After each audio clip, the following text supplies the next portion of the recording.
বন্ধুরা, আজকে যে বিষয়টা দেখে নেব সেটা হচ্ছে যে আমার ভিউয়ারদের পার্টনারদের যে অবস্থা খারাপ চলছে সেখান থেকে তাদের জীবনে একটা নতুন অধ্যায় শুরু হবে। এই নতুন অধ্যায়টা কার সাথে শুরু হতে চলেছে দেখে নিন। এই নতুন অধ্যায়টা কার সাথে শুরু হতে চলেছে।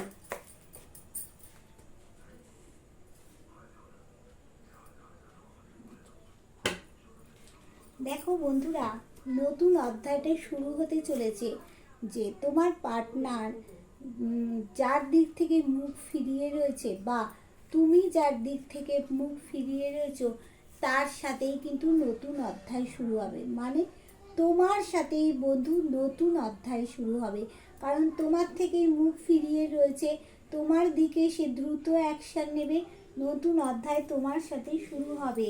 একটা দেখো, বিভিন্ন দিক থেকে অনেক সুযোগ সুবিধা অনেক কিছু কিন্তু তোমাদের সাথে আসতে চলেছে। এবার দেখো, শারীরিক মানসিক দিক থেকে সে কোনোভাবে কিন্তু একটু ভেঙে পড়েছে, তার পাশে কিন্তু কেউই নেই। তবে নতুন অধ্যায়ের সূচনার জন্য সে কিন্তু এগিয়ে আসছে, সামনে বাধা পাচ্ছে। দেখো, তোমার বা তোমার সন্তানের হাত ধরতে সে আসছে। এখানে কিন্তু বিবাহিতদের এনার্জিটাই একটু দেখা যাচ্ছে, কিন্তু সবার এনার্জি কিন্তু রয়েছে এখানে। এবার দেখো, সে কিন্তু উদাস নিরাশ হয়ে আছে, ভাবছে মানে কি করে নতুন অধ্যায় শুরু করব। তাই সে সামনে পিছনে কোথাও দেখছে না, অজানা পথের উদ্দেশ্যে হাঁটা দিচ্ছে। কিন্তু এরকম করলে তার জীবনে বিপদ আসতে পারে, কিন্তু তার জীবনে সূর্য উঠবেই উঠবে, বুঝতে পারছে না জীবনে বড় তার একটা সাকসেস কিন্তু আছে। ভালোবাসার জায়গাটা দেখো, দুজনার শক্ত পোক্ত হতেই চলেছে। ইউনিভার্সের ব্লেসিং কিন্তু আছে তোমাদের মধ্যে। কোথাও গিয়ে তোমার পার্টনার দেখো ঝুলে আছে, সেখান থেকে মানে বড় কিছু সিদ্ধান্ত সে নেবেই নেবেই নেবে। তোমার উপরে রাগ রয়েছে, তার মানে তোমার সাথেই নতুন অধ্যায় শুরু করতে চাইছে।